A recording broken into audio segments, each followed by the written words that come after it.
Okay, here we go. This is good. We'll watch this one. Okay. Actually, you know what? I want to watch the Scepter of the Shifting Sands. Because this is going to be, this is pretty involved. And we'll go ahead, we'll watch this. The best quest line ever made by Blizzard.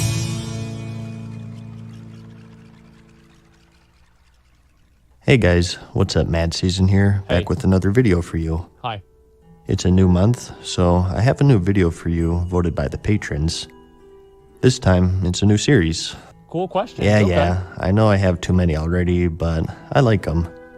I'm calling it Quest Log, and it's a series focused on the more epic and cool quest chains in the game. Ooh, both ones that have been removed, and also one. ones that you can still do wiped today. on him a lot. The name might be pending. I'm not sure if I like that one, so we'll see. Give me any suggestions if you have any. But for this one, I wanted to cover the Scepter of the Shifting Sands questline from Vanilla World of Warcraft. I've danced around this chain a few times whenever I mentioned the old AQ40 event, but I think it's time to give it its proper due since it was one of the bigger chains from back in the day. It was the biggest one. It even gave you a legendary mount and a unique title if you did it fast enough. Fuck yeah, dude. It required coordination, that's the event. not just from your entire guild, but also the server. It spanned dozens and dozens of quests, included reputation farming, material farming, raiding both indoors and outdoors, and even interacting with major lore characters and heroes from past Warcraft games. That was Malfurion. I remember whenever we finally got to actually talk to Malfurion and see him the first time, I was so excited because we had never really seen him a lot in WoW before then. It's considered by many to be the granddaddy of all quest chains, especially for its time. Completing it back when the content was current was a huge achievement before achievements were even added to the game, and you were awarded appropriately. You're goddamn right. It was removed in the Cataclysm expansion, along with a ton of other stuff. What is dead may never die. So, let's go over it from the beginning. Oh, yeah, I can't believe they did that. You might find this handy as a guide for when Classic launches, but that's not really the intention since I won't be going over boss strategies and whatnot. I just want to give you an overall look at the chain. And we'll do it in two parts since it is quite long, and I do want to be fairly thorough. It all started in the Silithus Zone, which was released in patch 1.9, which was the Encourage patch. Holy shit. In this one, we got two raids, the 20-man Ruins of Encourage and the 40-man Temple of Encourage. That shit was real. But there was a catch. The gate leading to these raids was locked, and the only way to open it was to complete something called the Encourage War Effort. Yep. These gates were locked long ago during a conflict called the War of the Shifting Sands, where the minions of the old god Cthulhu, the Kiraji, launched an invasion upon Kalimdor. Not going into super detail here, many people died in the skirmish, but ultimately, the Kiraji were temporarily defeated by being locked in their kingdom by the Archdruid Fandral Steghelm and a few dragons. There's still a threat that needs to be taken care of though, so the Alliance and the Horde have to work together to launch an offensive against the Silithid Kingdom. And to do that, they need copper bars. Whoa, wait, let me see, how many is that? 600,000? 850,000 thorium bars? Oh my god, I never even got a chance to look at, wait, is that 2 million linen bandages? What the fuck? What the fuck? This is gonna take forever. And many other crafting materials. You turned these into NPCs in your faction capital, and it kept a running tally that was shared with your entire server.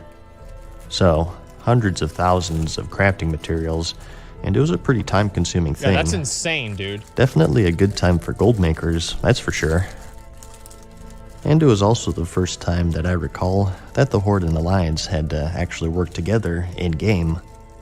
This was pretty substantial since the faction war was at its peak, so It's like two enemies working together for the greater good, which would be repeated later on, but this was pretty cool since it was the first time. Badass. See that star thing right there?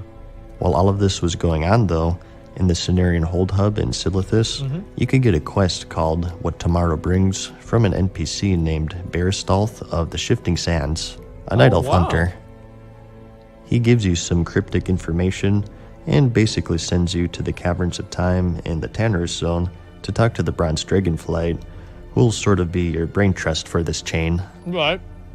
They have a reputation tied to them called the Brood of Nazdormu. You're pretty familiar with these guys by now. I'm exalted with them too. They're the time-traveling dragonflight located at the Caverns of Time, which was closed in vanilla, so this little hub was right outside of the gates. Not if you get in from the behind. The specific NPC you're looking for here is Anachronos, and he doesn't mess around. He gives you a follow-up quest called Only One May Rise, which requires you to kill the Broodlord Lashslayer boss in the Blackwing Lair raid. Holy shit. So, already... That one's 0 to 60 real quick. I was like, oh yeah, go talk to this guy. Everything's gonna be fine. It's like, yo, go clear BWO, you fucking bitch. Oh my god, I forgot all about that. And you get 57 silver whenever you kill him. I need to take a piss. I'll be right back.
Sorry about that. We have some raiding content here. At this point, though, if you were a serious guild, this wasn't a huge challenge as he was only the third boss in the raid. It was a joke boss. The only challenging part was that until a Burning Crusade patch, just one head dropped for just one person out of your entire 40-man raid. Yep. Well, it makes sense if you think about it.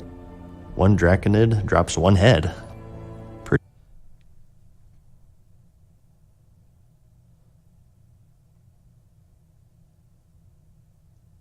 There's a quest in Hillsbrad Foothills for Murloc heads.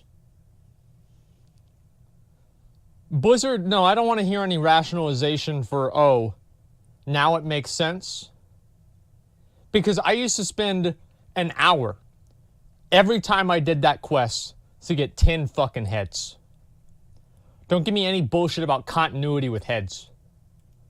Pretty unforgiving though, and you can safely bet that there was a ton of drama that came with it. The question was, out of all 40 raid members, who got the head? Me. It varied from guild to guild, of course, but me. Whenever something is in such a high demand and low supply, you knew that there was going to be trouble, and only a fraction of the people who started this chain would actually make it to the very end. That's true. You usually give it to the person that's like the main person. Will be the one to get the legendary mount and the unique title. Oh. Only one may rise, indeed. Oh. But you took him down, a lucky person got some head, and you brought it back. This is personally where my quest ended back in the day, but if you continued, you got the next part titled The Path of the Righteous. Even though you just defeated one of Nefarian's most powerful lieutenants, the Bronze Dragonflight. The guy in my guild that got the closest to this convinced some 15-year-old girl to farm out all the silithid fragments for him because you could do it on like an altar. Like I forgot exactly how it worked, but she was able to basically farm out all of the silithid fragments for him, and then in response he said he'd get her into the raiding guild. He did, actually. Is still distrustful of you, and you must prove yourself in order to help him. You're given a special badge called the Agent of Nazdormu, And if you have this in your bags, upon killing Silithid creatures in the game, you're able to loot Carapace fragments from them. For this quest, you needed to get 200 of these fragments, and after you turn it in, you got 500 reputation with the Brood, and you unlock a repeatable quest for another 200 fragments. You started at 0 of 36,000 at Hated, that sucks. And to get the next quest, you needed to get to neutrals, so you're talking thousands upon thousands of fragments. Yeah, like I said, this is where I tapped out back in the day. It was doable, but holy cow did it take a long time. What the fuck? There was a way to speed it up though. Each time you completed this quest, you also got an item called the Proxy of Nozdormu, which deputized another player and gave them the badge that allowed them to farm fragments, and the fragments themselves weren't bound, so typically guilds, if they were smart, would sort of put their focus on a few people, have everyone farm fragments for them to try to complete it more efficiently. That's what we're gonna do in my guild. So you farmed and farmed and it's just farmed what makes sense. Until you melded into your chair, and once you reached neutral, you were ready for the next part. There you go. You were sent to the Silithus Zone to obtain something called the Crystalline Tear, and to gaze into its depths. As the quest says, the tear serves as a symbol of the great losses beset upon the Bronze Dragonflight in the War of the Shifting Sands. Upon clicking it, you get a little cutscene here, recreating the battle in the war. Various members of the Dragonflights create a diversion for the Archdruid Fandral Steghelm and Anachronos to seal the gate to Ahn'Qiraj. Wow. You may remember Steghelm as the Archdruid of Darnassus during Vanilla, while Malfurion Stormrage was lost in the Emerald Nightmare. Yep. He's kind of a pecker because he was sabotaging everything all along and kept Malfurion in the Nightmare, but that's a story for another time. So, he and Anachronos and the dragons cast nature, frost, and fire spells upon the small army in front of them.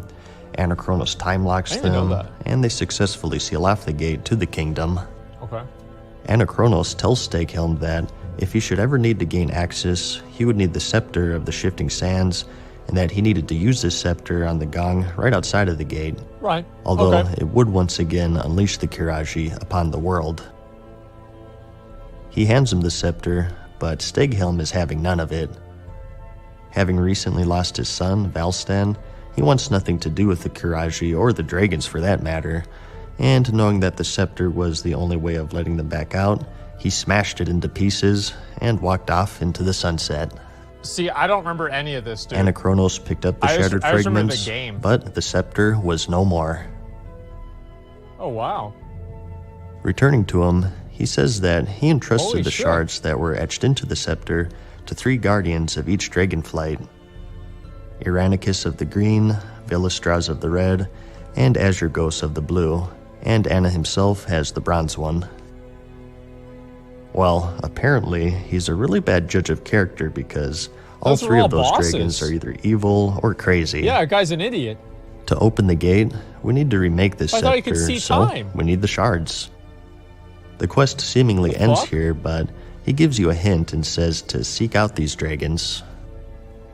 From here, the quest splits into 3 parts: the green shard, the red shard, and the blue shard. This took me like 6 months to figure out that after I finished this part of the quest, I needed to go do something else. Like I did this, like a lot of it I did in like Burning Crusade and Wrath of the Lich King. So I never really knew how to do it on my own, and I would never look anything up. I would just always do everything the way that I wanted to do it. Let's tackle the green shard first. He mentioned Irenicus as a guardian, and if you remember, you could find his shade in the Temple of Atal Hakar, also known as the Sunken Temple. Lore-wise, he was to enter the temple and destroy the physical manifestation of the blood god Hakar, who resided there. He was successful, but he went insane shortly after due to the corruption of the Emerald Nightmare. He never returned, and his shade remains inside, attacking any intruders. This place was quite the labyrinth to say the least, but you progressed through it, killed some trolls, dragons, and eventually reached his room. Except, if you completed that initial scepter chain, Malfurion Stormrage will appear in front of you and offer a quest. He says to get the green Scepter shard, you must first cleanse Irenicus of his corruption. Just taking out his shade won't do it. Oh, you have to go to like Moonglade. He tells you that you need to seek the aid of Tyrande Whisperwind through one of his agents. I think that's what it was. And bids you farewell. This agent turns out to be a wisp located north of the entrance to the city. It pierces your thoughts and tells you that Tyrande will be notified of her plans to cleanse Irenicus, and you're sent to the Keeper Remulos in the Moonglade hub to the east. Yep. This was Remember, really hard. Irenicus is in the Emerald Nightmare along with Malfurion, and we need to pull him out to cleanse him. Oh, but yeah. it has to be of his own will, so we have to lay a trap for him and use Malfurion's physical body as bait to lure him out. Oh, yeah. So, to do that, you need 4 items called Fragments of the Nightmare's Corruption, located all over the world. Across Azeroth, you could find these green emerald dream portals. Damn. Typically, they had outdoor raid bosses guarding them, along with elite dragonkin. That was Lethon These shards right there. had a small chance to drop from these dragonkin, Dude, I forgot so all you'd form a about small this group shit. to farm those.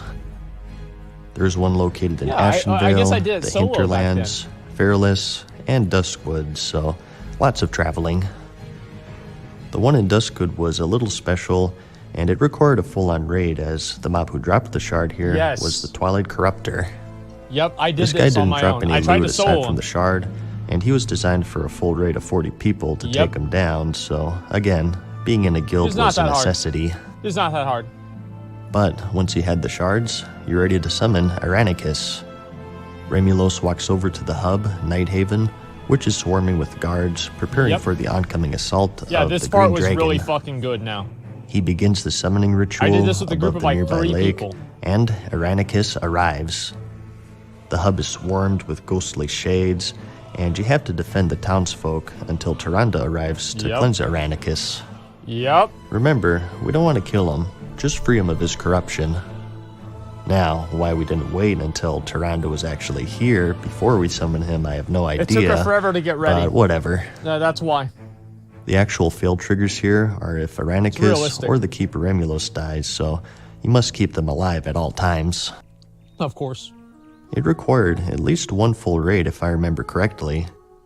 Typically, guilds would even call in I other would say it guilds did. to Yeah, it sort was of about help that them hard. out since this was out in the world. Let me go ahead and pause real quick. I did update BattleNet. There was a small update. And so I've already done the update, okay, guys? Thank you. Anyone could help if they wanted to, or possibly on PvP servers, even sabotage each other, and get some easy kills on some unsuspecting Tyrant raiders. of the Dream, dude. If you hold This out shit long was enough actually until hard to do. Tyrande arrives, she exorcises Irenicus of his corruption. You know, the power of a loon compels you, Right, that of sort of course. thing. Dude, I should have And recorded myself actually, doing something this. neat was that when he's Actually, yo, I cleansed, bet I did. the entire server got an emote saying that Wait. Irenicus, Tyrant of the Dream, is wholly consumed by the light of a loon. Tranquility sets in over Moonglade. I wish there were more things in the game that did that. And like I think Blizzard should have done that more. Where like whenever one player does like makes like a big accomplishment, everybody fucking knows about it. And even though it's not really a big deal, I think it's pretty fucking badass. I don't know, it's just like those little things. Whenever they'd like yell out your name, whenever you'd complete the Timbermaw Hold reputation, I don't know, I think those things are special. No, not Citizens of Dalaran, okay? That's the wrong way of doing, well...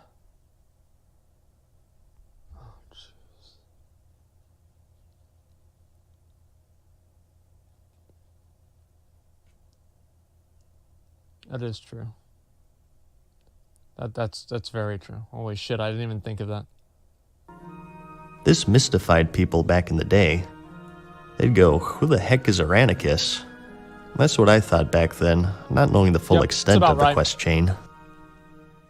So, a pretty tough event. But if you're successful, you got the green Scepter shard. Just 2 more to go. What about the... And you also got a choice between a caster nature resistance Wow. necklace or some agility nature resistance boots. Damn, that's actually really fucking These good. are pretty Holy appropriate shit. rewards because one of it's the AQ. bosses in Encourage, you know, the place we're trying to unlock, Yeah. required a lot of nature resistance to kill, so Oh my these were God. actually pretty useful to have. Damn, I forgot all about that. Alright, this is about the halfway point, I I'd probably say. held on to that Maybe item. a bit past it. Like I said, this one's a doozy, so I'm gonna take a break here and finish up later. Keep an eye out for part 2, which will hopefully be done within a week. In that one, we'll finish up with the 2 remaining shards, talk about the finale, the rewards, and all of that good stuff, so I'll see you then. I hope you enjoyed this series. I think it could have some potential since there are a lot of cool quest chains in the game. This is what it was all and about, like man. I said, not just the ones that were removed. Like doing quests like that, like the raid level There's a quests. few current ones that I'd like to talk about as well. Okay, which ones? But I just figured that I'd knock this one out first since it's like the holy grail. Yeah, you're goddamn right. Anyways, that's all I got, I guess. I hope you found the video We'll go to the next interesting one or after this. entertaining. Like it if you liked it, and I'll see you in the next one. Okay. Peace. Farewell for now, mortals. We hope you enjoyed today's video. See you again soon. That was what MMOs were about, man. Like, they were all about making content that, like, you and the boys would go out and do in the world. It's like you went to Moonglade and that shit was going down. It was a big deal. I fucking loved it. Like, the Scepter of the Shifting Sands, the quest line, like, inside that quest line, had the ideology of what I think the game should be all about.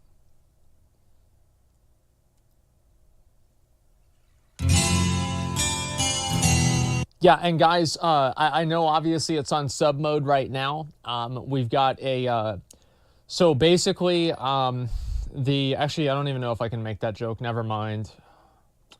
Anyway, like, as soon as the bot, they deal with the bots, we're going to take it off sub mode. Okay, guys? It's just so the mods can keep up with the bots.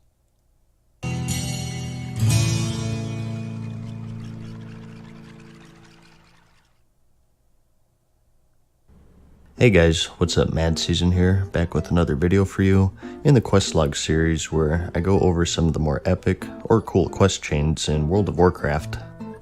In this one, we're returning to the Scepter of the Shifting Sands chain. In the first part, we covered the beginning of the chain, we talked about the war effort to open the gates, some head collecting, some insect part collecting, That's my favorite and part. how we needed to rebuild this special scepter by going all around the world collecting different colored shards. Yeah, I do like this music. It's great. We covered the green shard in part 1, so you may want to watch that one first. I'll have a link in the description. So, we just have 2 more to go, the blue and the red shards. Okay. The latter was actually pretty simple compared to the other chains. If you remember, don't you our just get contact it? for this whole chain, I think you just go and Kronos, get it. entrusted these shards to various dragons. The red one was entrusted to Velistraz, who you may remember as the second boss in the Blackwing Lair raid. We already visited this place once. Wait, no wide peepo happy. I thought I had wide peepo happy. How do you add wide peepo happy? If we can do that, I like the peepo happy and wide peepo happy. So we will actually do that one, okay, guys? I have no problem with that. So just give me a link to it, mods, and I will enable it. For the Broodlord Lashlair's head, but this time, things are a little more difficult. Go ahead. If you're on this part of the chain, Velistraz will offer you a special quest called Nefarious' Corruption. Oh, you have to kill him in like 2 He hours, explains right? to you that Nefarian has stolen the red scepter shard and will destroy it within 5 hours, making this a timed run. You know what else is a time run? The fucking servers, because I just came up and we need to get over level 40 right now. Let's go. Okay, guys, let's do it. Let me get back in Vent. See? That's how much in vanilla WoW I'm at. I'm thinking about getting in Vent.